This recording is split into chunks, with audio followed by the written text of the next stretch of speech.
E aí, terceirão, boa noite, tudo bem com vocês? Chegamos à nossa última aula do Chave do Enem de Ciências da Natureza, a nossa última aula de Química. Daqui pra frente é só sucesso, né? Vamos lá, mas para a gente finalizar com chave de ouro, nós vamos falar sobre reações orgânicas. Então, pegue seu material, bora lá corrigir as nossas questões. A nossa primeira questão traz essa cadeia carbônica que sofre um processo, de transformação. Então, a primeira relação entre o câncer e os produtos de combustão, data de 1775, realizada na Inglaterra, na qual foi descrita a elevada incidência de câncer em jovens limpadores de chaminés, os quais tinham contato diário com fumaça e alcatrão. O benzopireno, que é da figura 1, que é aquele hidrocarboneto que você não enxerga mais nada, então só tem carbono e hidrogênio ali, foi o primeiro composto carcinógeno isolado do alcatrão. Esse hidrocarboneto aromático policíclico, porque ele tem vários ciclos, ok? É convertido por meio de uma biotransformação no composto 2, que é o real causador do câncer. Então, olha a diferença dos dois, ok? A biotransformação desse hidrocarboneto para esse composto oxigenado, ok? Corresponde a uma reação de adição, oxidação, eliminação, substituição, hidrogenação, ok? Então, vamos lá. Bom, na orgânica, a gente consegue identificar reações de oxirredução muito mais fácil, né? Não sempre eu vou precisar fazer um NOx daquele carbono para saber se ele está oxidando, se ele está reduzindo, né? Mas o nosso macetezinho ali é olhar para a molécula e identificar se ela tinha oxigênio, se teve um aumento de oxigênio e se teve uma diminuição de hidrogênio, certo? Então a gente olha o nosso primeiro composto, não tem nenhum oxigênio, ok? No segundo, quando ocorre a biotransformação, é adicionado ali 3 oxigênios, aparecem 3 oxigênios. Então, se eu fizer um NOx para esses carbonos que estão ligados ao oxigênio, vai dar um NOx diferente. Então, se aumentou a quantidade de oxigênio, então quer dizer que nesse caso eu tenho uma reação de oxidação. Eu estou oxidando, né? Eu estou aumentando o oxigênio na cadeia, então uma reação de oxidação. Então, sempre que você se deparar com uma cadeia muito grande, uma cadeia até mesmo pequena, orgânica, olha a quantidade de oxigênio, olha a quantidade de hidrogênio. Se ocorrer uma mudança, eu tenho uma oxidação no aumento de oxigênio e uma redução na diminuição de oxigênio e aumento de hidrogênio, ok? Então, bem tranquilo essa questão, a gente só tinha que analisar esses dois fatores. O ácido acetil salicílico é um analgésico que pode ser obtido pela reação de esterificação do ácido salicílico. Uma reação de esterificação quer dizer que você reagiu um ácido carboxílico com um álcool, né, ou com uma outra substância, normalmente um álcool, e a gente tem a formação do éster, ok? E aí, no grupo hidroxila, então você tem ali na parte hidroxila a reação do ácido carboxílico formando um éster, por isso reação de esterificação. Quando armazenado em condições de elevadas temperaturas, então tem uma condição aí, quer dizer que a temperatura está mais alta, e umidade. Quando ele fala em umidade, o que vem à mente? Água. Então eu tenho alta temperatura, eu tenho água. Quer dizer que ocorre uma mudança física e química na sua estrutura. Quer dizer que ocorre uma transformação química ali, gerando um odor característico. A figura representa a forma estrutural do ácido acetil salicílico, ok? Esse ácido acetil salicílico, ele sofreu uma reação ele é proveniente de uma reação de esterificação, formou o éster. Eu vou ter temperatura alta e vou ter a água, então eu vou ter uma outra reação acontecendo, que vai gerar um odor. E o que eu estou liberando para gerar esse odor? Então vamos lá. Opa! Já foi. Vamos olhar aqui. Quando eu tenho uma elevada temperatura e quando eu tenho umidade, a presença de água, eu tenho uma reação de hidrólise, uma quebra da água. Hidro, água, lise, quebra. Então, eu vou pegar aquela molécula e vou conseguir quebrar ela por meio, né, da reação ali com as moléculas de água. Então, o ácido acetilsalicílico, que tem aquele éster, naquele carbono do benzeno que está ligado ao oxigênio do éster, eu vou ter a quebra, a ruptura da ligação ali entre esses dois. Por quê? Porque eu estou quebrando em função da água e da temperatura. E aí eu vou retornar, né? Eu vou voltar para os meus compostos de origem, certo? O ácido salicílico e o ácido etanóico, que vão dar origem depois, né, nas condições, ao ácido acetilsalicílico com a presença do éster. Então, ocorre a quebra, o hidrogênio se liga, né, ao oxigênio ali depois da carbonila, né, para formar um ácido carboxílico, um ácido etanóico, porque eu tenho 2 carbonos, e o oxigênio, o OH, o grupo hidroxila, volta ali para o carbono do benzeno, né, do ciclo ali, do anel. Então, nesse caso, o que eu tinha, né, o que eu tenho quando a umidade do ar entrar em ação e a temperatura, eu vou ter, então, a liberação de ácido etanóico, né, ou ácido acético, que vai dar aquele cheiro característico, ok? Então, letra C. Desculpa, pessoal, a garganta vai ficando seca. Bora lá. Próxima questão. Ah, essa daqui é de polímeros também, né? Essa daqui é de polímeros. Uma das técnicas de reciclagem química do polímero PET, politereftalato de etileno, gera o tereftalato de metila e o etanodiol. Olha só, tereftalato de metila e o etano de 2-ol, quer dizer que ele tem 2 grupos hidroxilas, que é a reação que ele mostra ali, tá? Conforme o esquema da reação e ocorre por meio de uma reação de transesterificação. Você tem as moléculas ali que vão formar a PET, né, esse polímero. Você tem 2 vezes, enfim, N vezes, um composto que ele chamou de A, alta temperatura e pressão, e aí isso vai fazer o quê? Vai fazer com que ocorra a quebra daquela cadeia de polímeros. E na quebra daquela cadeia de polímeros, você vai formar um anel aromático com 2 ésteres, certo? Nas extremidades, paralelamente, na posição para, e você vai formar o etanodiol, certo? Então, eu quero saber quem é A. O exercício quer saber quem é A, quem é essa substância que vai, né, gerar condições para formar o tereftalato de metila e o etanodiol, certo? Quando a gente pensa no nome já do produto formado, lembrando que ele vem do tereftalato, então tereftalato não mudou, aí fica demetila, met quer dizer que é um carbono, etanodiol quer dizer que ele tinha 2 grupos hidroxilas, quer dizer que tinha um grupo hidroxila ali para se ligar, certo?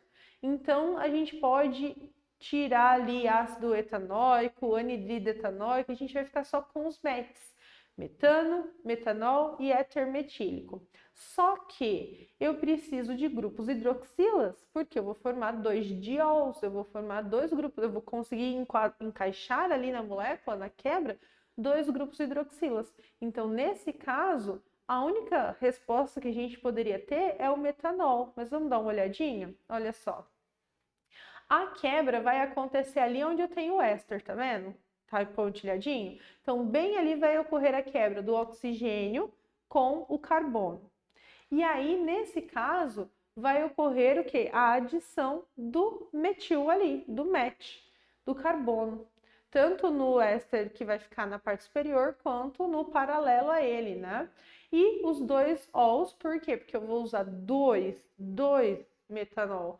Os 2 grupos hidroxilas vão se ligar ali no restante da cadeia carbônica, né? Quando ocorreu ali a quebra, a ruptura daquele polímero, certo?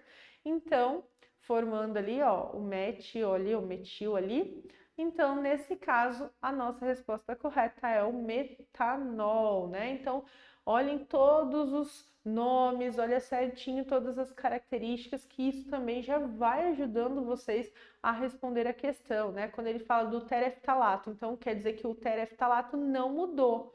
O que mudou foi o que vem depois, que antes era etilena e virou metila e formou o etan, que é 2 carbonos de ol com 2 grupos hidroxilas. Quer dizer que eu tinha que vir com um carbono de algum lado e com um grupo hidroxila de algum outro lado, ok? A nossa próxima questão também sobre polímeros, né? Vai falar sobre o poliácido lático, ou PLA, que é um material de interesse tecnológico por ser um polímero biodegradável e bioabsorvível. O ácido lático, um metabólito comum no organismo humano, é a matéria-prima para a produção do PLA, de acordo com a equação química simplificada. Então, aqui a gente tem uma reação de polimeralização. Quer dizer que eu vou pegar aquele monômero, que é aquela pequena parte, e vou aplicar, né, replicar ela várias vezes para formar aquele poli, aquele muito, né, muitas combinações de pequenas partes, polímeros, ok? Que tipo de polímero de condensação é formado nessa reação? Poliéster, polivinila, poliamida, poliuretana e policarbonato. Poliuretana e policarbonato já posso descartar. Aí, vamos lá, poliamida. Para ser uma amida, quer dizer que eu tenho que ter a função amida ali. E eu não estou vendo nenhum nitrogênio, então eu já posso descartar. Polivinila. Vinila vem do vinil, do C dupla O, mas eu não tenho só C dupla C, carbono dupla carbono. Mas eu não tenho. O que eu tenho? Se eu olhar tanto aqui quanto aqui, eu tenho a função éster. Então, eu tenho a função éster se repetindo várias e várias vezes. Quer dizer que o polímero de condensação do PLA é o poliéster, porque eu tenho vários ésteres nessa cadeia de polímeros, ok? Então, letra A. Pode, às vezes, falar de polímeros parece algo difícil, principalmente quando a gente pensa na nomenclatura ali do poliéster, polivinila, poliamida, mas aí a gente vai resgatar aquelas funções oxigenadas, nitrogenadas que nós vimos lá no primeiro semestre. E aí, o nome, ele não é muito desconexo, certo? Da realidade. Então, se ele está falando poliéster, muito éster. Então, eu tenho que identificar se eu tenho a função éster ali. Polivinila quer dizer que eu tenho muitos carbonos fazendo insaturações com outros carbonos, C dupla C. Não tem? Poliamida quer dizer que eu tenho muitas amidas. Então, a gente começa a olhar, né, separar os nomes e isso vai ajudando a resolver os exercícios. Próxima questão. Os polímeros são materiais amplamente utilizados na sociedade moderna, alguns deles na fabricação de embalagens e filmes plásticos. Por exemplo, na figura estão relacionadas as estruturas de alguns monômeros. Lembra? Monômeros são a pequena parte. É aquela pequena parte que eu vou, por meio da adição, por meio da condensação, juntá-los em muitas partes. Então, os polímeros, certo? Muitas partes. Muitas partes desses monômeros. Usados na produção de polímeros de adição comum. Dentre os homopolímeros, formados a partir dos monômeros da figura, aquele que apresenta solubilidade em água é. Então, vamos olhar para os nossos monômeros. A água, vamos pensar na água. A água não é um composto orgânico, mas o que eu sei sobre a água? Por que a água dissolve algumas coisas e outras não? Porque ela é polar, certo? Ela tem uma polaridade. Então, a gente sabe que semelhante dissolve semelhante. A água e o óleo não se misturam porque a água é polar e o óleo é apolar. Então, se eu quero um polímero que vai se dissolver na água, solubilizar na água, quer dizer que esse polímero ele tem que ter uma polaridade, ele tem que ter uma região mais eletronegativa e uma outra menos eletronegativa, ok? E aí, olhando para todos esses monômeros, a acrilamida, cloreto de vinila, o estireno, o etileno e o propileno, né? Quais deles têm a maior probabilidade de ter o quê? Uma diferença ali de concentração de elétrons, ou seja, ou qual deles tem uma região mais polar e uma região menos polar, um polo positivo e um polo negativo, que vai dar ele uma polaridade, né? Não mais polar, mas um polar. Um polo mais negativo, onde os elétrons vão se concentrar, e um polo positivo, onde os elétrons estão se distanciando, certo? Se a gente olhar hidrocarbonetos, onde só tem carbono e hidrogênio, não tem um elemento muito eletronegativo. Então, a gente já pode descartar o estireno, o etileno e o propileno, certo? A gente fica entre a acrilamida e o cloreto de vinila. Mas entre a acrilamida, vai chegando nessas horas, gente, é um trava-língua danado, ainda mais esses nomes. E o cloreto de vinila, o cloreto de vinila eu só tenho o átomo de cloro. Já na acrilamida, eu tenho o nitrogênio e o oxigênio. Dos elementos mais eletronegativos, que é o flúor, oxigênio e nitrogênio, 2 deles estão na acrilamida. Então, quer dizer que eu vou ter um polímero com maior solubilidade em água quando eu tiver o que? O nitrogênio e o oxigênio na presença dele. Então, eu vou ter o poliacrilamida, que vai ser o polímero que mais vai se solubilizar em água, porque eu vou ter um polímero com caráter polar, certo? Diferente dos outros, né? Então, nesse caso, é a letra D, certo? Toda vez que falar de polaridade, de solubilidade em água, de polímeros, quer dizer que eu tenho que ter essa diferença, né? Entre o polo positivo e o polo negativo. Então, eu tenho que ter essa diferença de eletronegatividade desses elementos para criar, então, polos, e aí sim, interação de polo, né? Ou de polo permanente, que vai fazer com que ele se solubilize em água. Beleza? Pessoal, então, com esse exercício de solubilidade de polímeros, de polaridade, né, eu finalizo o nosso chave do Enem de Química. Bom, desejo a todos sucesso na nova fase e, quem sabe, até uma próxima. Tchau, tchau!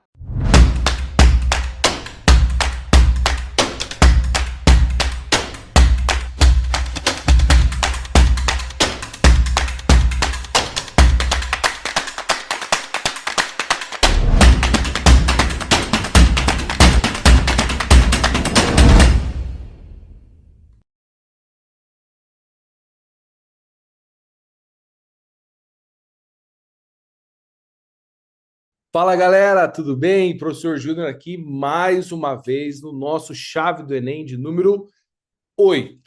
É isso mesmo. Terceirão, terminando o colégio, indo para a graduação. Sei que vocês já fizeram o Enem, mas tem vestibulares por aí pela frente, então a gente vai estar aqui trabalhando as questões que você fez essa semana para sair sem dúvida se caso vier outro vestibular ainda pela frente, tá? Esse é o último chave, né? Vocês participaram aí de todo esse tempo do chave do Enem, espero que tenha contribuído com vocês bastante. Beleza? Hoje, então, Química, Física e, claro, a melhor Biologia. Vamos lá para as questões. Deixa eu compartilhar a tela aqui com vocês. Vamos lá. Primeira questão aqui, ó. Tá lá. Acredita-se que a vida em nosso planeta tenha surgido há aproximadamente 4 bilhões de anos, como sugerem os fósseis de procariontes da África do Sul.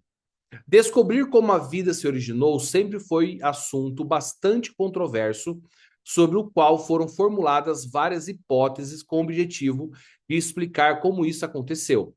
E ainda hoje pairam dúvidas sobre como de fato isso se deu. Leia com atenção as seguintes afirmações sobre as principais teorias da origem da vida. Então é o seguinte, ó. Deixa eu deixar claro uma coisa com vocês, que eu sempre falo isso quando a gente coloca a questão desse assunto aqui em biologia, tá?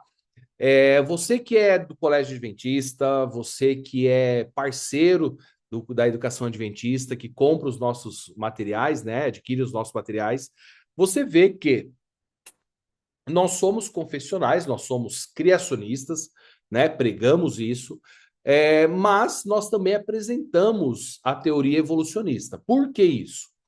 Porque é importante que os alunos saibam sobre evolução, já que muitos de nossos alunos vão para fazer vestibular em universidades que têm o vestibular com um cunho mais evolucionista. Então não adianta a gente só ensinar a criação, chega lá, ele vai para uma federal, para uma estadual, e aí lá cai uma questão como essa, falando que a evolução é verdade, é isso mesmo e tal, não sei o quê. Então, assim, eu sempre falo para os alunos que na hora da prova é o único momento que você vai ter um pensamento evolucionista. E depois você pode voltar a ser teocêntrico, cristão e voltar tudo ao normal, né? Então, é assim, por isso que às vezes você vai ver que cai na sua prova, às vezes de sala de aula, alguma questão relacionada à evolução. Por quê? Porque é um assunto que você precisa conhecer, né? Mas não precisa acreditar, não necessariamente isso, tá bom? Mas vamos lá para assertivas e ver qual que está correto e qual que está errado. Número 1. As substâncias para a origem das primeiras formas de vida podem ter chegado ao planeta e não terem sido formadas aqui. Gente, a ideia de que a origem da vida tenha vindo a partir de forma extraterrestre, ou seja, fora da Terra, né? Não estou dizendo um bichinho verde, não, às vezes uma molécula, uma bactéria, seja o que for. Eles acreditam, há uma crença nisso, que tenha vindo talvez em cometas, em meteoros, alguma coisa que caiu aqui na Terra. Então, essa teoria, essa ideia, esse modelo é chamado de panspermia, tá? Quando a origem de que veio de fora do planeta ali o primeiro ser vivo. Mas, claro, isso não conta para nós como surgiu a vida. Simplesmente que um ser vivo já chegou aqui e ele foi se replicando e se evoluindo, tá? Então, o número 1, panspermia. Se você olhar as alternativas, pode ser a letra A ou pode ser a letra E. Número 2, as espécies são imutáveis ao longo do tempo, mantendo-se as mesmas desde o momento da criação até os dias atuais. Bom, essa é uma ideia que alguns cientistas evolucionistas acreditam que a criação pensa, o criacionista pensa, que o que Deus criou é o mesmo que existe hoje sem nenhum tipo de modificação. Isso não é criação, tá? A criação ela entende diferente, tá bom? Ela entende que os indivíduos foram formados e por microevoluções eles foram se adaptando, né? Talvez uma cor do pelo, talvez a altura, alguma coisa assim. Mas, por exemplo, cavalo continuou sendo cavalo, mas com pequenas modificações, né? Aí você tem urso, sei lá, qual era a cor do primeiro urso. Só sei que temos urso pardo, urso preto, urso panda e urso polar, né? Então, continuou sendo urso, tá? Então, isso é o modelo chamado de fixismo, tá bom? Não é criacionista, é fixismo. Então, ó, pode ser ainda a letra B e pode ser ainda a letra D, tá bom? Terceiro, modificações lentas e graduais causam a formação de compostos orgânicos e, posteriormente, de agregados moleculares com certa capacidade metabólica. Essa daqui, gente, é a teoria da evolução química. Por que evolução química, professor? Há uma teoria de um pesquisador do século XIX, não, século XX, que ele propôs que os seres vivos surgiram a partir de uma evolução química, onde tinha na atmosfera do nosso planeta componentes como nitrogênio, vapor d'água, amônia, metano, entre outros, e através de raios, de organizações ali, isso juntou e formou os primeiros aminoácidos. Esses aminoácidos formaram depois, agregadamente, proteínas, essas proteínas dos primeiros seres, então, evolução química. 4. Os primeiros seres eram simples e não tinham estruturas que lhes permitissem realizar processos metabólicos, como os para a produção do seu próprio alimento. Então, os primeiros seres, eles eram simples, né? E não tinham estruturas que lhes permitissem realizar processos metabólicos. Então, aqui a gente tem, né, nós temos aqui a heterotrofia, né? Então, esse daqui está dizendo o seguinte: então, a sequência correta aqui dos indivíduos seria, então, isso, né? Panspermia, fixismo, evolução química e heterotrófica, tá bom? Beleza? Acho que essa aqui é bem tranquila, bem de boa, né? Claro que, assim, o mais complicadinho aqui é a evolução química, que a evolução química, ela demanda várias ideias, né? Então, a gente vê isso mais à frente. Hoje a gente vai dar uma explicadinha disso aqui numa outra questão que vai ter, tá bom? Vamos seguir. Olha só aqui, ó. Tinha até colocado antes aqui, ó, da evolução química. Coloquei a resposta, mas era para ter explicado isso aqui antes, ó. Deixa eu falar para vocês de evolução química, por que que é mais complexo. Pelo seguinte, gente, a evolução química, ela foi inúmeras ideias sendo criadas, tá? E que, com o passar do tempo, elas foram sendo derrubadas por algumas ideias criacionistas. Então, assim, a ideia criacionista acredita que existia oxigênio, foi criada as plantas, os animais, as luzes, tudo, né? Por Deus. No caso, a ideia da evolução acredita que os indivíduos foram formados a partir de algo que não tinha vida, de algo inorgânico.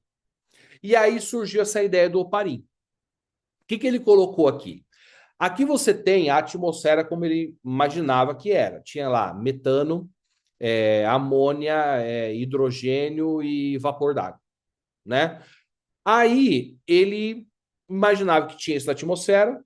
A atmosfera era inóspita, com muita tempestade, raios e tal. E esses raios, quando batiam nesses elementos, formavam ali as primeiras moléculas orgânicas, então, como os aminoácidos. Só que daí, o que acontece? Houve um pequeno problema, porque na teoria admitia que não existia oxigênio, mas admitia que tinha água. Então, a água é formada por átomos de oxigênio e hidrogênio, ou hidrogênio e oxigênio, H2O. Então, se existia luz, no caso de raio, a fotólise, que acontece a quebra da molécula de água por luz, liberava hidrogênio e oxigênio. Então, teria que ter oxigênio na atmosfera. Aí eles foram e mudaram um pouco a ideia. Falaram, não, é o seguinte, a Terra se esfriou e esses aminoácidos que foram se juntando ali, eles se juntaram na água. Então, esses elementos caíram na água e se juntaram na água. O problema é que para um aminoácido se juntar a outro e formar proteínas, você perde uma molécula de água dos aminoácidos. Então, ele dentro da água, perdendo molécula de água, o negócio ficou meio incerto. Aí eles foram e mudaram novamente a ideia, falando que, não, é o seguinte, a teoria agora é borda vulcânica. O vulcão aquece, tem a erupção, a lava cai na água, evapora a água com esses aminoácidos se juntam na atmosfera e depois caem na água e lá eles vão formar as primeiras proteínas, depois de milhões de anos, os primeiros seres vivos e tudo aí. Então, chamado de sopa orgânica ou com coacervados, seriam as primeiras moléculas ali para formar os primeiros seres vivos. Então, por isso que ela é mais complicadinha, porque ela demandou inúmeras hipóteses com o passar do tempo para tentar se encaixar mais na ideia evolucionista, tá? Próxima questão.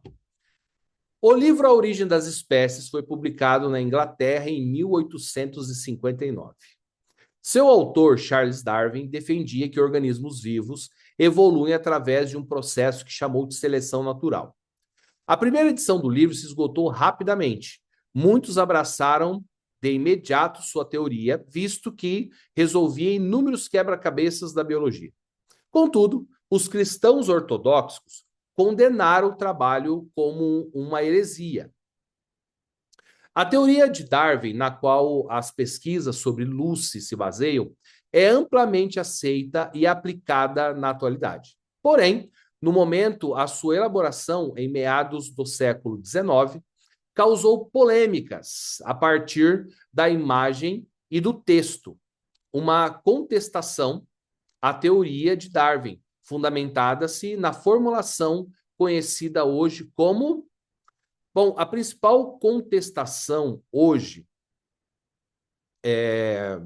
criada para combater a ideia de seleção natural são as ideias criacionistas, né? Aqui a gente vê nessa caricatura Darwin, a cabeça de Darwin num corpo de macaco. Embora Darwin nunca tenha dito ou escrito que algum tipo de símio, algum tipo de primata tenha originado os seres humanos, né? Eles acabaram fazendo essa caricatura aqui em 1871, pouco após, né, a publicação do seu livro. Só que como ele acabou, os estudos de Lucy acabaram sendo desenvolvidos logo após, né? Hoje em dia muita gente acredita que ele acabou falando alguma coisa relacionada à evolução do homem, mas ele acabou resolvendo as ideias ou os tais quebra-cabeças, né, evolucionistas relacionados mais a outros animais e não necessariamente aos seres humanos. Hoje em dia a gente vê que os estudos criacionistas, eles não são somente pessoas que estudam a Bíblia e defendem isso. E sim, nós temos pesquisadores de alto gabarito, dissertações, teses em diversas universidades do mundo, falando sobre teorias que mostram que a Bíblia está sendo mais aceita que as ideias geradas no caso, por Darwin, né? A gente tem, por exemplo, um estudo, né, de um pesquisador que eu conheço de algum tempo, chama Everton Alves, que ele estuda, por exemplo, os achados de fósseis, né? E esses achados de fósseis, que são datados a milhões de anos, quando eles são recortados, abertos, ainda existem partes moles de medula óssea. Então, isso acaba sendo um contraponto horrível para a evolução, já que eles dizem que foi fossilizado há milhões de anos atrás, então é uma impossibilidade com que tenha partes moles. E o encontrar dessas partes moles acaba sendo um grande contraponto para a ideia evolucionista, tá bom? Vamos lá, vamos para a terceira questão. A respeito das teorias sobre a origem da vida na Terra, analise as questões. Aqui está falando sobre Deus, Lamarck, neodarwinismo e Lamarck novamente. Olha só aqui, ó. A teoria da evolução, ela acredita que existiu um ancestral comum, tá?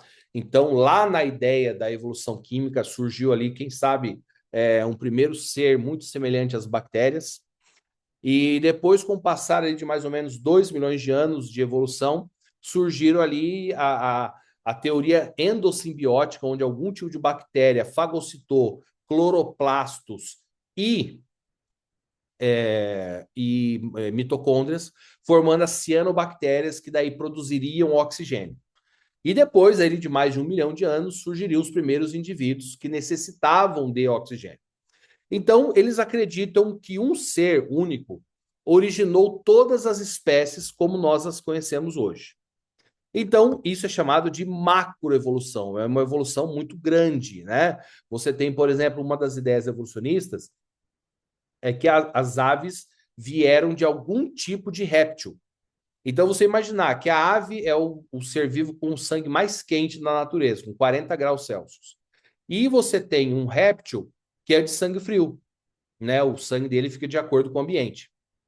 Então, sair de um sangue frio para um sangue quente, sair de carapaças ósseas para uma pele e depois penas, sair de um pulmão para pulmão com sacos aéreos. Então, assim, há muitas mudanças. Então, isso é chamado de macroevolução.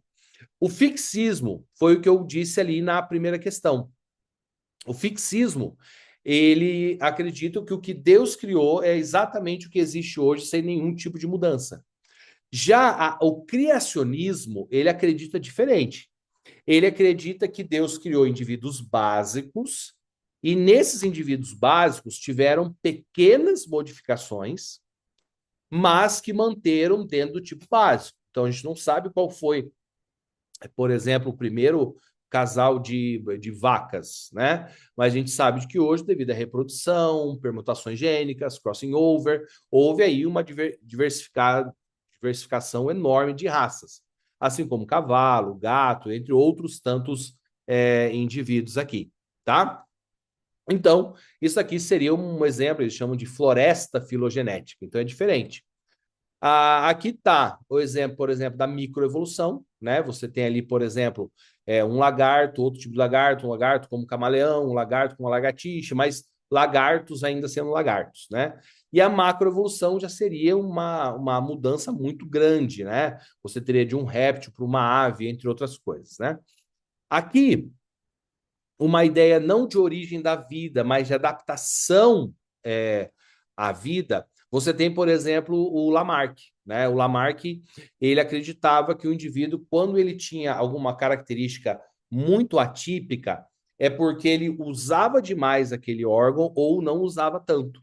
Por exemplo, aqui a gente tem uma topeira, e você vê que os olhos da topeira praticamente são invisíveis, você quase não consegue ver, e ela não tem uma visão excelentíssima. Mas por quê? Porque, segundo a ideia de Lamarck, como ele ficava embaixo da Terra há muito tempo, ele não utilizou. E com o passar de milhões de anos, os olhos foram diminuindo, diminuindo, diminuindo, diminuindo, e até que chegou um momento que quase que desapareceram, como que é agora, né? Ele tem a ideia, por exemplo, da girafa, os pescoços eram praticamente de cavalos. E aí a vegetação mudou, ficou mais alta, foi ficando mais alta, ficando mais alta. E aí ele acreditava que uma característica que você adquire, né, você passava para os seus filhos. Então vamos supor que eu vire um bodybuilder, né? Fico extremamente forte. E aí, daqui, sei lá, 1 milhão de anos, o meu neto já vai nascer com essa musculatura mais forte. Então, isso foi muito contrário às ideias de Mendel da genética, porque não tinha base técnica e científica para isso. Já no caso Darwin, ele acreditava de forma diferente. Ele acreditava que os indivíduos tinha, por exemplo, a girafa de pescoço comprido e pescoço pequeno. Mas daí, devido a uma mudança ambiental, aquela que tinha pescoço maior foi ficando e as outras foram morrendo. Ah, não conseguiu se alimentar, não conseguiu se reproduzir, alguma coisa desse tipo. Então, essa era a ideia da seleção natural. Só que ele não conseguiu explicar como que surgia essa variação, como que aparecia essa característica para ter um pescoço mais alto ou não. Então, isso acabou ficando complicado. Embora ele tenha, durante muito tempo, dado a sua teoria como verdade, ele morreu em 1882, né? Uns 3 anos, 3 ou 5 anos depois dele publicar o livro dele, A Origem das Espécies, Mendel publicou as ideias de genética. Mas como eles não estavam mais ligados na seleção natural de Darwin do que na ciência de Mendel, Mendel acabou morrendo em 1888, pouco depois de Darwin, e simplesmente desacreditado. E só 12 anos depois, só em 1900, que resolveram pegar todo o trabalho de Gregor Mendel e refazer. Quando eles refizeram, eles viram que deram os mesmos resultados que ele pesquisou a vida toda. E aí foram criadas as leis de genética. Aí o que teve que acontecer? Os darwinistas precisaram criar um neo-darwinismo, um novo darwinismo, para colocar dentro da ideia de Mendel com a de Darwin, né? Para colocar que a mutação ocorre de forma aleatória, e aí sim surge novas características, né? Então vamos lá, ó. Primeira, o criacionismo afirma que Deus criou o mundo e não houve evolução. Certo ou errado? Certo, né? O lamarquismo afirma que a evolução ocorre sempre na competição entre os seres vivos, onde o mais fraco não sobrevive. Isso é Darwin, isso é seleção natural, tá errada. Terceiro, o neodarwinismo afirma que a evolução ocorre porque há sobrevivência dos mais adaptados e essas características são transmitidas aos descendentes. Correto? O uso e desuso dos órgãos é o que determina a evolução. Tá incorreto, né? Então, simplesmente pode evoluir ou ter uma diminuição, né? Você tem, por exemplo, no caso dos olhos, né? Então, você tem uma perda ali, né? Tá? Beleza? Vamos seguir. Próximo aqui, ó. Os experimentos das figuras 1 e 2, concebidos por pesquisadores que tinham como objetivo comprovarem respectivamente o quê? Vamos ver a letra A. A contribuição das condições ambientais da Terra primitiva para a formação de seres autotróficos, fotossintetizantes. Gente, só lembrar uma coisa, tá? A 1 e a 2, tá? Elas são diferentes. A 1 acredita que os seres foram criados a partir de moléculas inorgânicas, tá? Então, eles tentaram simular o que era a atmosfera primitiva, que a gente falou agora há pouco, e eles conseguiram produzir alguns aminoácidos semelhantes ao que é a ideia da teoria da evolução química. Obviamente, a gente não consegue ter fato de como realmente era a Terra primitiva, mas a gente está aqui com um experimento que mostrou que acontece. Embora o criacionista entende que isso não é verdadeiro, mas numa prova está correto. E a figura número 2 foi feita por Francisco Redi, que ele acreditou que os seres vivos, ele provou, na verdade, através desse experimento, que os seres vivos só surgem a partir de outro pré-existente. Então, eles viram, por exemplo, que nas carnes podres saiu ali larvas. Ele falou, sai do nada. Quando ele fez o experimento que você está vendo ali, ele mostrou que eram as moscas que depositavam os ovos eclodia, virava uma larva, de larva depois a mosca, né? Então, ele mostrou, por exemplo, onde tinha gás, onde estava tampado, não teve essa geração espontânea, tá? Então, a primeira aqui a gente vê que está incorreta. A segunda, a transferência de energia nas reações bioquímicas para a formação das primeiras moléculas orgânicas. E a segundo experimento é a transferência de moléculas orgânicas na reprodução dos seres vivos. Então, também está incorreta. C. A composição de uma primeira forma de vida autotrófica. Ou seja, na figura 1 mostra que foram surgidos indivíduos que fazem a fotossíntese. Não, né? Então já até descartamos, nem preciso continuar lendo. Letra D. O surgimento dos primeiros organismos unicelulares heterótrofos. Ou seja, esses indivíduos que surgiram aqui, eles precisavam de outros seres para se alimentar. Foi isso que surgiu na Terra primitiva. E a existência de uma força vital transmitida de um ser vivo durante a sua reprodução. Então, a gente vê que a segunda pode até estar correta, mas a primeira totalmente errada. Letra E. A formação dos primeiros agregados moleculares orgânicos, que nós chamaríamos hoje de aminoácidos, da Terra primitiva, e a formação de novos organismos a partir de outro pré-existente. Então, a gente vê que está correto isso daqui, né? Então, aqui a gente já falou. Essa é a imagem que eu queria mostrar, ó. A gente já viu que a E que está correta, né? A atmosfera primitiva nós já falamos. Agora, essa imagem aqui é legal, ó. Porque ó, a ideia da atmosfera primitiva, segundo o Oparin, segundo esse infográfico, ela teria que ter acontecido aqui, ó, nessa região pretinha aqui, ó, tá? Ou seja, questão de 1 milhão, menos de 1 milhão de anos, 1 milhão e poucos anos depois do Big Bang, né? Aí você tem aqui, por exemplo, ó, 3,7 bilhões de anos atrás, estaria formando o primeiro indivíduo procarionte, né? A célula procariótica semelhante a bactérias, por exemplo. Aí, somente 700 mil anos depois, surgiriam as bactérias que fazem a fotossíntese, aí produziria oxigênio no planeta.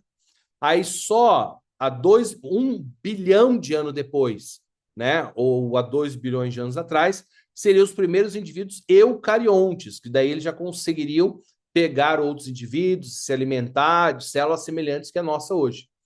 E há 1 bilhão de anos atrás, há 1 bilhão depois de anos, que apareciam os primeiros indivíduos com mais de uma célula, tá? E aqui em seguida toda a ideia de evolução, tá? Você que vai fazer prova em universidades que tem um cunho mais evolucionista, talvez é legal você depois pausar e tirar um print, essa imagem vai ajudar bastante, tá?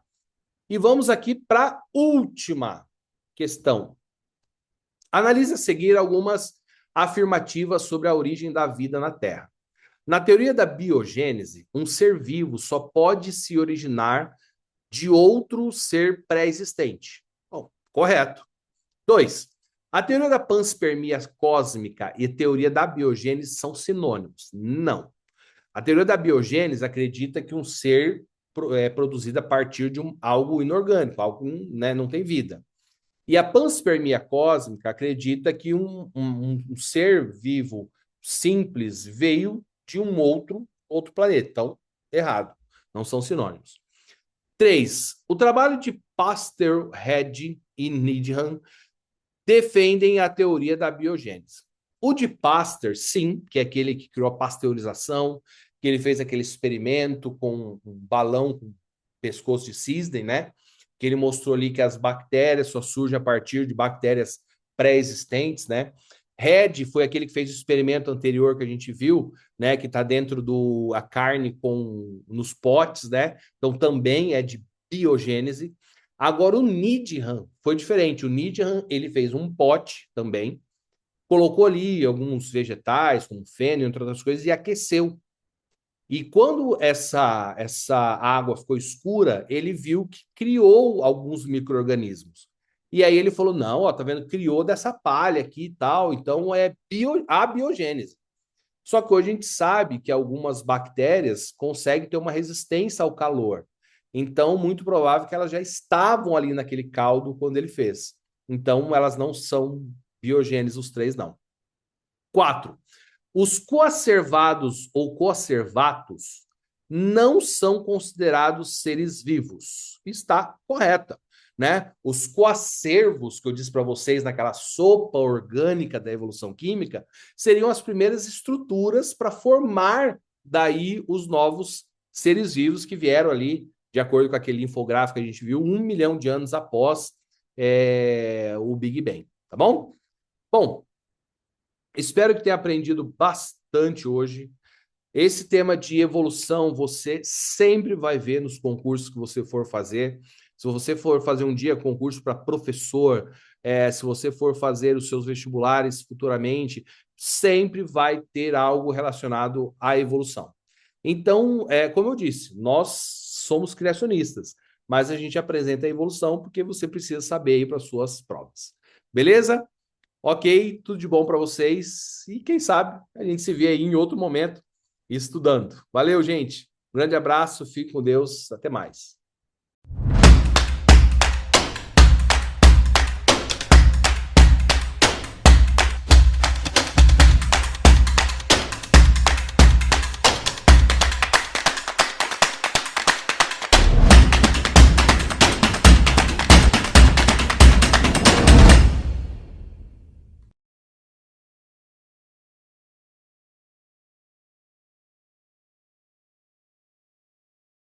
Fala galera, que alegria nós estarmos aqui juntos mais uma vez. Que bom nós estarmos aqui e podemos conversar aqui no nosso Chave do Enem. Eu espero que hoje a nossa conversa seja muito interessante para você. São assuntos que costumam chamar bastante atenção, porque hoje nós vamos conversar sobre física moderna, sobre relatividade restrita, efeito fotoelétrico e fissão e fusão nuclear. Poderíamos até discutir outros tópicos dentro de física moderna que são curiosos e interessantes, mas por hoje nós vamos conversar sobre esses três aqui, beleza? Já se acomodou aí? Já pegou aí a sua pipoca, a sua aguinha? Vamos juntos? Porque hoje a gente tem assuntos bastante curiosos, bastante interessantes para a gente conversar. Muito bem, antes da gente ler a questão, deixa eu já te contar aqui algumas coisas a respeito dos contextos onde cada uma dessas descobertas aqui foram acontecendo, né? O que aconteceu até chegarmos a esses conhecimentos que nós vamos discutir aqui hoje. Bom, aconteceu que até ali, finalzinho do século XIX, começo do século XX, nós tínhamos boa parte dos fenômenos da física conhecidos, a maior parte conhecido, haviam poucos fenômenos ainda não muito bem compreendidos, não muito bem estudados, dos fenômenos conhecidos até então.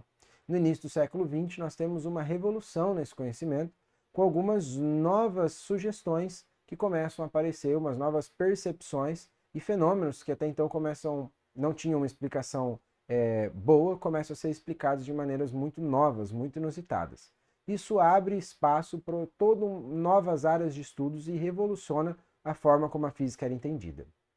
Essas ideias, elas rompem com alguns conceitos ou pensamentos fundamentais que tinha-se até então e que, de certa forma, nós carregamos até hoje dentro da gente.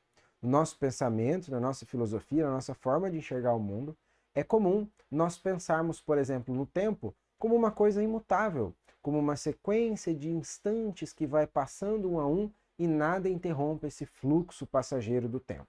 Entretanto, dentro dos conceitos da física moderna, percebemos que talvez ele não seja algo tão rígido assim, e passa a ser muito estranho para a gente quando a gente começa a conversar, por exemplo, do conceito de dilatação temporal, que o tempo ele passa diferente para observadores diferentes. Isso é, se eu mudo o referencial de observação de um movimento, eu também mudo a passagem do tempo para esses referenciais. Olha só que coisa curiosa, como pode o tempo passar diferente para observadores diferentes?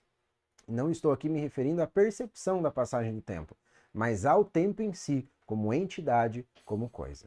Por outro lado, o estudo das coisas microscópicas surge a partir dali com a mecânica quântica, onde a gente tira aquele determinismo de que as coisas são o que são e nós as conhecemos por essas características dela, e passamos a incorporar a probabilidade dentro das possibilidades dos fenômenos. Então agora uma partícula, por exemplo, eu não consigo mais dizer exatamente onde ela está. Onde está o elétron? Até então, no modelo de Rutherford, nós tínhamos ali um elétron orbitando em uma região específica. Agora, nós temos regiões onde seja provável de que esse elétron esteja, mas eu não consigo definir exatamente a posição dele. E mais, eu não consigo conhecer características precisamente desse elétron. Quanto mais eu conheço uma característica, mais eu desconheço de outras características, como por exemplo velocidade e momento. Então, ou eu sei a posição, ou eu sei o momento. As duas coisas juntas eu não consigo definir. Sempre existirá uma margem de incerteza nessas medidas. E isso, a princípio, em muitos cientistas, causou certa angústia, porque nós começamos a romper com aquelas ideias determinísticas de como as coisas são. E nesse sentido começam a surgir muitas novas tecnologias, muitas descobertas. Uma dessas descobertas foi feita pelo famoso Albert Einstein. Einstein, estudando um fenômeno curioso em placas metálicas, descreveu um efeito posteriormente chamado de efeito fotoelétrico, e isso lhe rendeu inclusive o seu prêmio Nobel em Física. Muito bem, Einstein propôs que, para a retirada de elétrons de placas metálicas, você tinha pacotes de energia que viajavam com a luz. E essa energia ela viajava em quantidades fixas nesses pacotinhos, que na época foi chamado de quanta, os quantas de energia. Hoje, nós conhecemos essas espécies de pacotes de energia como fótons, que viajam aí junto com a luz, e elas entregam então em quantidades específicas de energia, por exemplo, quando colidem com elétrons. E é sobre isso que essa nossa primeira questão aí aborda. Vamos juntos? Ela diz o seguinte: as células fotovoltaicas, placas semicondutoras compostas de silício, são os componentes principais dos painéis solares e são capazes de converter, com certa eficiência, parte da energia dos raios solares em energia elétrica. Olha só que curioso, né? Você tem energia, então, vindo do raio solar. Essa energia são esses pacotinhos de energia, chamados de fótons. E essas placas solares, elas conseguem fazer conversão, então, dessa energia em energia elétrica. Olha que legal. Essa conversão é causada pelo fenômeno físico denominado efeito fotoelétrico, que pode ocorrer em uma variedade de materiais, incluindo metais e semicondutores. Aí vem a pergunta. Na superfície dos metais, a sequência de eventos que caracteriza esse efeito de forma simplificada é a... Então a gente tem uma sequência, olha só, a letra A diz a absorção de fótons e a emissão de elétrons. B, absorção de elétrons e emissão de fótons. C, emissão de fótons e absorção de elétrons. D, absorção e emissão de elétrons. E E, absorção e emissão de fótons. Vamos ver então do que se trata isso aqui. Aqui tem uma representação esquemática do que está acontecendo no efeito fotoelétrico. Então imagina que ali embaixo seja um material, e imagina que nesse material está representado um metal.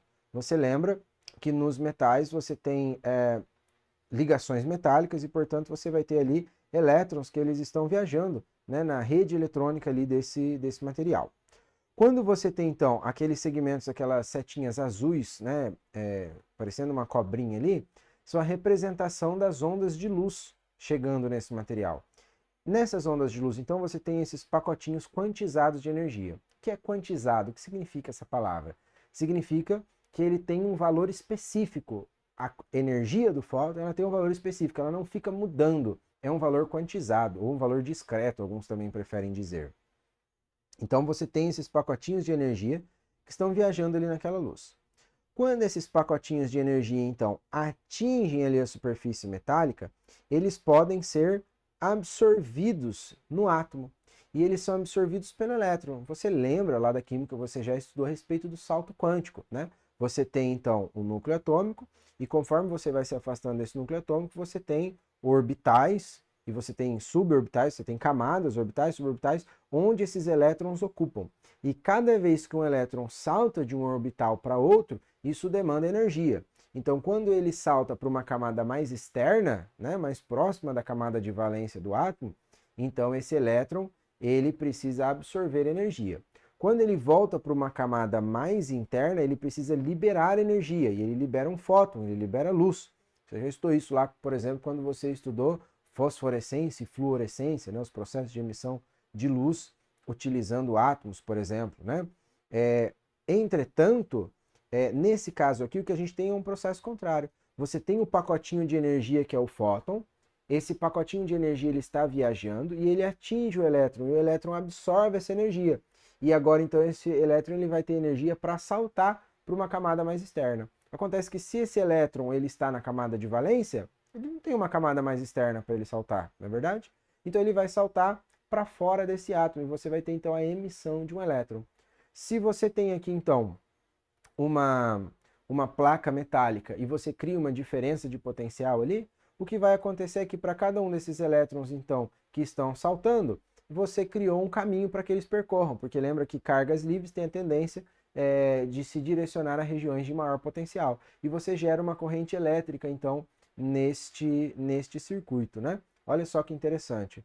Esse fenômeno, então, foi um fenômeno descoberto aí, e elucidado, na verdade, por Einstein, que propôs essa ideia do fóton como alguém que carrega esses pacotes de energia que consegue, então, energizar o elétron para provocar essa emissão aí dele, né? Efeito fotoelétrico amplamente utilizado, por exemplo, nos painéis de energia solar. Mas não só, em detectores de luminosidade também. Os postes, por exemplo, da luz ali da rua, acendem automaticamente à noite, né?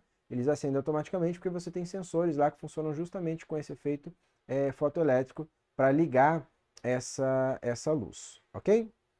Muito bem, então sequência de coisas que acontecem aqui. Primeiro você tem a absorção de um fóton e após a absorção desse fóton, então o elétron pegou essa energia para ele, saltou, então você tem a emissão de elétrons dessa placa, não é? Quando você joga esse fóton ali em cima do elétron. Obviamente que não são todos os comprimentos de onda, nem todas as frequências, né, dessas ondas de luz que vão conseguir produzir esse efeito. Então você tem frequências específicas, comprimentos de ondas específicas, intensidades específicas, para que esse efeito ele ocorra em maior ou em menor intensidade. Ok? Muito bem, maravilha, muito legal essa nossa primeira questão. Nós vamos para a segunda. Aham. Essa segunda questão, ela fala para a gente a respeito de dilatação temporal. Então aqui na dilatação temporal, nós temos uma situação muito curiosa, olha só. Em um experimento, dois relógios idênticos e sincronizados apresentam uma diferença perceptível na medida do tempo. Um dos relógios se encontra em repouso, enquanto o outro está em movimento a uma velocidade escalar v constante, próxima à velocidade escalar c da luz. Segundo a teoria da relatividade de Albert Einstein, o intervalo de tempo ΔT1 medido pelo relógio em repouso e o intervalo de tempo ΔT2 medido pelo relógio em movimento, observa-se a seguinte relação. Então você tem ali ΔT1 é igual a ΔT2 sobre o fator de Lorentz, né? O fator de Lorentz ali é raiz quadrada de 1 menos v ao quadrado sobre c ao quadrado. Considerem que o deslocamento do relógio ocorre a velocidade v 12c sobre 13, c ali é a velocidade da luz, durante um ΔT2, o tempo próprio de 10 segundos. Logo, o tempo ΔT1 em segundos decorrido no relógio em repouso é igual a Bom, vamos tentar entender a situação que está acontecendo aqui. Imagine então que você tem dois relógios muito precisos e perfeitamente ajustados, alinhados, marcando exatamente o mesmo horário, mesmo cronômetro. Você solta os dois relógios juntos. Um desses relógios você coloca dentro de um super avião que vai conseguir voar quase a velocidade da luz. E o outro você deixa ele quietinho ali, paradinho. Esse relógio ele vai voar, voar, voar, voltar e parar aqui. Quando esses dois relógios se reencontrarem, vamos supor que no relógio que estava dentro do avião se passaram 10 segundos. Quantos segundos vão ter se passado no relógio que estava fora do avião? Você pode me responder, professor, também vão ter se passado os mesmos 10 segundos, os relógios estavam ajustados. Pois é, isso no nosso entendimento clássico. Para a teoria da relatividade restrita, isso não acontece. A situação é mais ou menos a seguinte: imagine um trem, na sua cabeça aí, imagine um trem. E dentro desse trem você tem uma criança, e essa criança ela está jogando uma bolinha, por exemplo, dentro desse trem, né? Se essa criança está jogando essa bolinha ela está percorrendo uma distância de descer e subir, descer e subir. E isso demora um certo tempo, ok? Demora um certo tempo, beleza. Para quem observa esse movimento acontecendo de fora, observe que o movimento da bolinha não é só subir e descer se o trem não estiver parado. Se o trem estiver parado, ele vai observar a mesma coisa. Agora, se o trem está em movimento, o que ele observa é a bolinha descendo, mas indo para a direita, subindo e indo para a direita. A distância percorrida pela bolinha é maior, mas o tempo que demora para essa bolinha sair e voltar para a mão da criança é o mesmo tempo. Então observe que você tem aqui uma situação muito estranha quando você muda o referencial, porque você tem distâncias diferentes, com a mesma velocidade de queda da bolinha, sendo percorrida no mesmo tempo, não é? Isso é uma situação inusitada aqui para a nossa teoria da relatividade. E Einstein, então, ele vai propor o seguinte, que o tempo passa diferente conforme a gente muda o referencial. Obviamente, nesse exemplo aqui que eu dei, você até consegue fazer algumas explicações clássicas a respeito dele, né? Mas para você entender mais ou menos a ideia do que eu quero dizer, eu estou dando esse exemplo. Que para a relatividade restrita, conforme você muda o referencial que você está observando o movimento acontecer, você muda também a passagem do tempo. A forma como o tempo é percebido por esses observadores muda, tá? E a relação entre eles é essa que está aqui. Esse experimento ele já foi feito, né, colocando relógios aí atômicos em aviões, e você consegue perceber essa diferença de medida temporal. Isso é utilizado, por exemplo, nos satélites GPS. Então, um satélite GPS ele precisa de uma correção temporal para que ele consiga encontrar os objetos que estão aqui embaixo na Terra. Senão essa diferença seria tão grande que ele já não conseguiria nem encontrar mais onde os objetos estão se movimentando aqui na Terra em pouco tempo de operação. Tá bom? Muito bem. Então vamos substituir aqui as informações que ele nos deu. A fórmula já está ali. O ΔT2 ali é o tempo próprio. É o tempo medido no referencial do objeto que está em movimento. No caso ali o relógio que estava viajando com velocidade próxima da luz, que é 10. Então, no lugar de ΔT2 eu coloquei 10. No lugar de ΔT1 eu deixei ΔT, que é a diferença de tempo que será medida no relógio externo, o relógio ficou parado. Sobre a raiz quadrada de 1 menos 12c, onde c é a velocidade da luz, sobre 13 ao quadrado. Esse 12c sobre 13 é a velocidade do relógio que está em movimento, dividido por c ao quadrado da fórmulazinha. Aí a gente vai resolver aquele 12c sobre 13 ao quadrado. Quando você resolve o quadrado, 12 ao quadrado é 144, c ao quadrado é c ao quadrado mesmo, né? E 13 ao quadrado é 169. Observe que ali eu resolvi essa fração, mas o restante todo eu só copiei, tá? O ΔT lá em cima, a raiz, o 1 e tal, só copiei. Bom, dá para melhorar aquilo ali porque a gente tem uma divisão de duas frações. Então você copia a primeira, multiplica pelo inverso da segunda, e aquele c ao quadrado que estava lá embaixo vai parar do lado do 169 quando você fizer isso. E aí vai ficar c ao quadrado dividido por c ao quadrado. Uma coisa dividido por ela mesma é 1, então aquilo ali some dali e sobra isso aqui, ó. O tempo percebido pelo relógio em repouso, ele é 10 sobre 1 menos 144 sobre 169, ok? Aí você tem várias possibilidades para fazer essa subtração aqui, né? Você pode fazer MMC, você pode utilizar o famoso método da borboleta lá, que alguns usam também. Mas quando eu tenho um número inteiro e uma fração assim, tem uma forma bastante simples também, que é o seguinte. Você pega o denominador, que no caso ali é o 169, multiplica pelo número inteiro. Então, 169 vezes 1 é 169. Menos o 144. Então, 169 menos 144 é 25. E aí você mantém o 169. Eu estou operando de forma parecida, como se fosse um número misto, tá? Essa nossa fração aí, como se fosse. Sobrou ali, então, 10 sobre raiz quadrada de 25 sobre 169. Raiz quadrada de 25 tem um valor exato. Raiz quadrada de 25 é 5. E raiz quadrada de 169 também tem um valor exato, é 13. Então, o ΔT ficou 10 sobre 5 sobre 13. Divisão de duas frações, você copia a primeira, multiplica pelo inverso da segunda. Então, ficamos com 10 vezes 13 sobre 5. Ele, de novo, você podia dividir o 10 pelo 5 para ficar facinho, né? 2 vezes 13. Mas ali dá para a gente multiplicar também. 10 vezes 13, 130. E 130 dividido por 5, isso nos leva a 26 segundos. Alternativa letra B. Esse seria o tempo medido, então. Observe que deu uma diferença grande aí de medida entre um relógio e outro, né?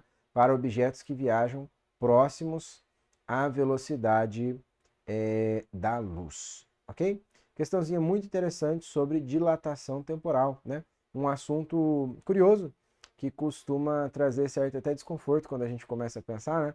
Porque essa ideia da dilatação do tempo, ela é uma ideia que nos parece estranha às vezes e demora a gente acostumar com essa ideia aí, trazida pela teoria da relatividade restrita do Albert Einstein. Muito bem, então seguimos.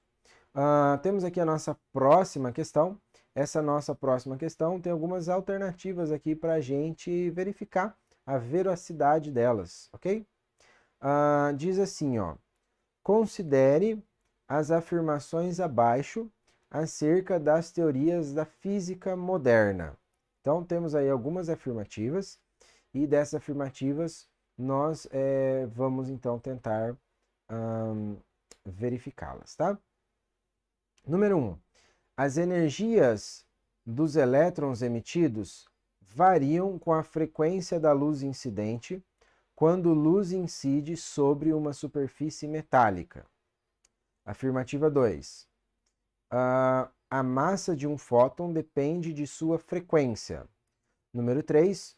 Um fóton é emitido por um átomo quando um de seus elétrons orbitais salta de um nível de energia maior para um de energia menor. Quais estão corretas? Bom, ok?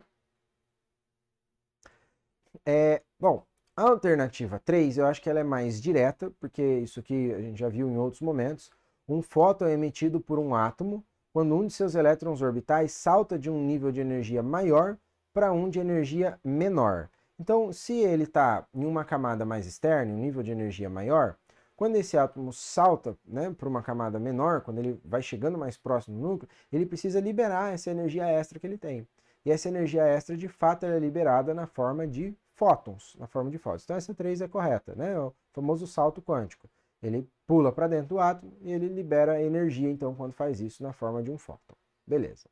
Aí vem o 1 e o 2, que talvez sejam um pouco mais estranhos. Número 1.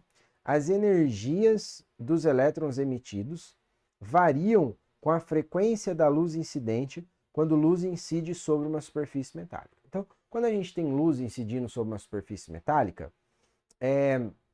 nós podemos variar alguns parâmetros dessa luz. Nós podemos mudar o comprimento de onda, nós podemos mudar a frequência, nós podemos mudar a intensidade dessa luz que está atingindo ali a nossa placa metálica. A energia, ela está relacionada justamente, a energia do elétron emitido, com a frequência da onda. Então, se eu mudo, né, a frequência da onda dessa luz incidente, eu também vou mudando a energia de emissão desses elétrons. Eles vão ter mais energia disponível ou menos energia disponível de acordo com a frequência da mudança. Lembre-se que a frequência, ela indica para a gente a quantidade de oscilações que uma onda faz por segundo. Isso é, a quantidade de frentes de onda que estão passando por segundo. Então, se eu aumento a minha frequência, eu estou aumentando a passagem de frentes de onda. E essas frentes de onda estão carregando nelas fótons. Eu estou aumentando a passagem de fótons. Olha só, curioso. Quando eu diminuo essa frequência, eu estou diminuindo essa passagem de fótons. Eu estou diminuindo esses pacotes de energia sendo enviados. Então, se eu aumento a minha frequência, eu estou entregando mais rapidamente a minha energia, eu estou energizando melhor o meu elétron. Se eu diminuo essa emissão, eu também estou retirando a energia disponível para a emissão dos meus elétrons, ok? E aí temos a alternativa 2. A massa de um fóton depende de sua frequência. Bom, aqui vamos usar como regra a seguinte ideia. Fóton não tem massa, tá bom? Nós discutimos classicamente massa na física como sendo a medida da inércia de um corpo, a medida da inércia de um objeto. Mas existe uma certa diferença entre dois tipos de massa. A massa inercial, que é essa, e a massa gravitacional, que é a característica da matéria que proporciona a força gravitacional. E isso é uma discussão um pouco mais profunda dentro da física moderna. Quando nós falamos do fóton, esse fóton ele não apresenta medida de massa inercial, ele não tem. Mas existem algumas discussões que tentam encontrar uma massa gravitacional para esse nosso fóton. Até hoje, a gente não tem diferenças de medidas para objetos entre essa massa gravitacional e essa massa inercial.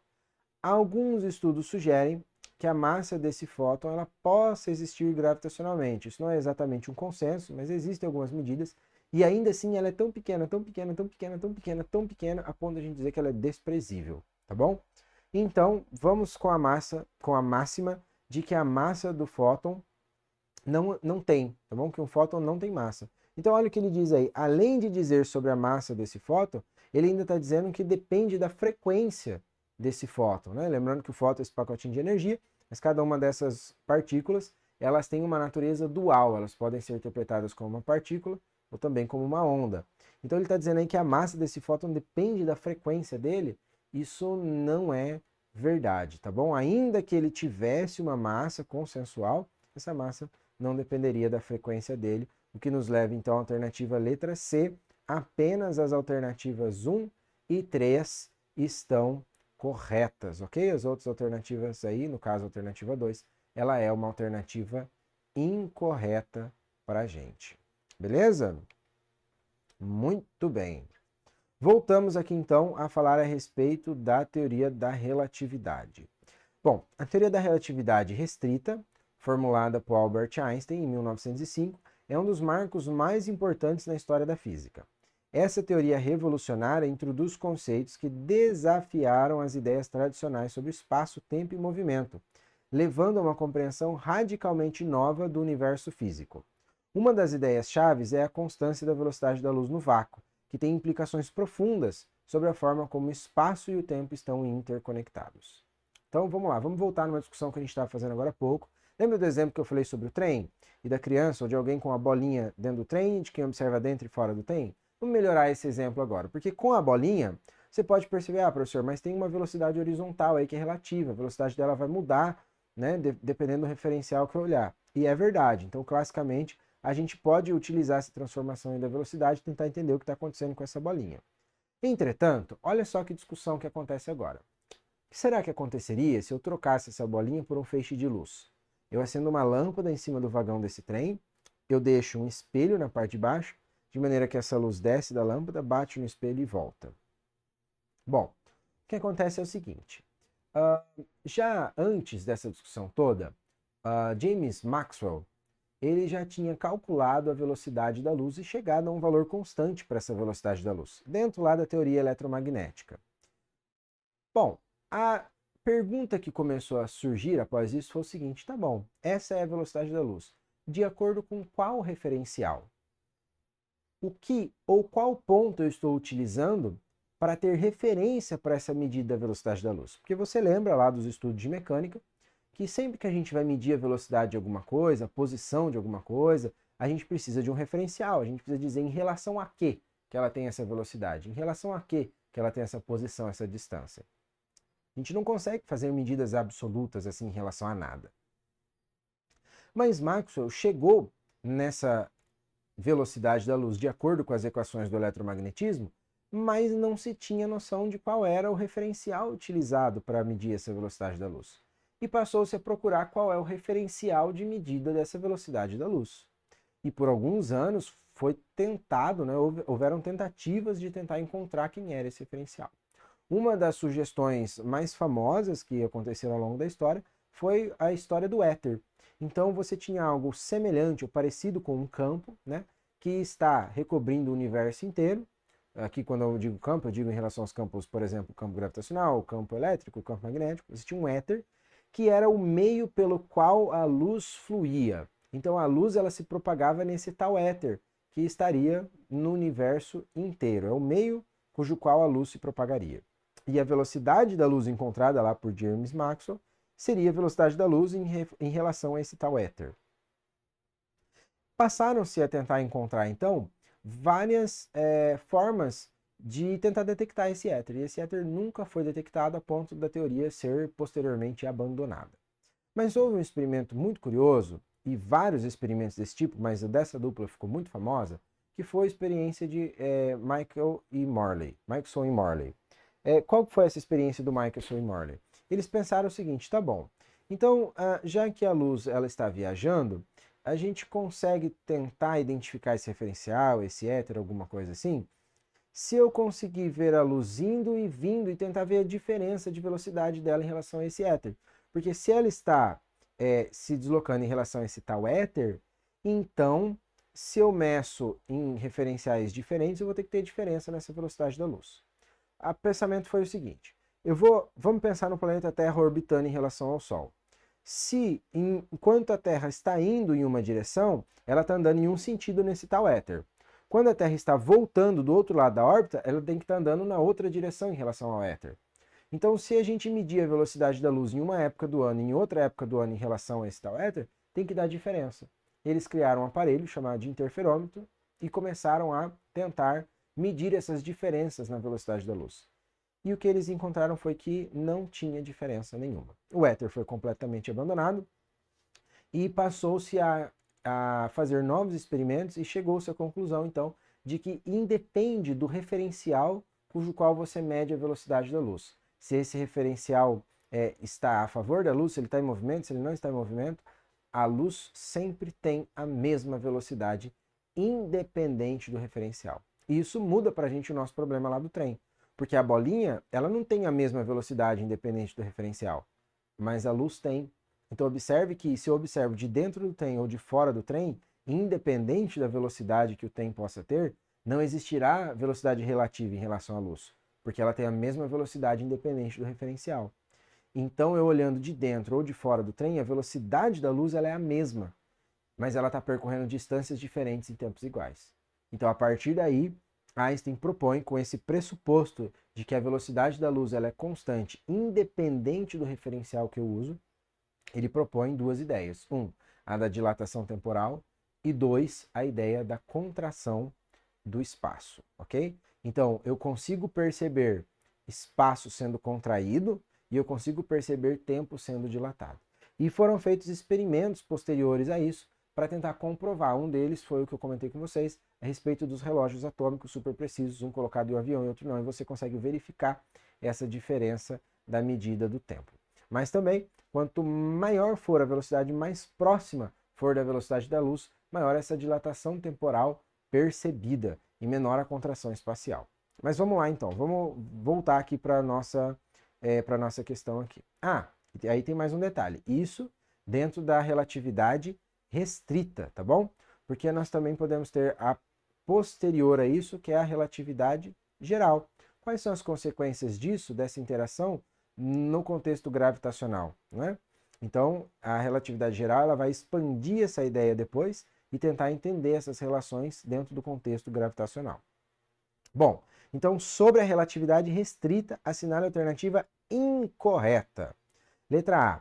Quando medimos intervalos de tempo em referenciais em movimento, observamos que esses intervalos são mais curtos, indicando que o tempo flui de maneira mais vagarosa. Esse efeito é conhecido como dilatação do tempo. E é verdade. Está ali a formulazinha da dilatação temporal para a gente.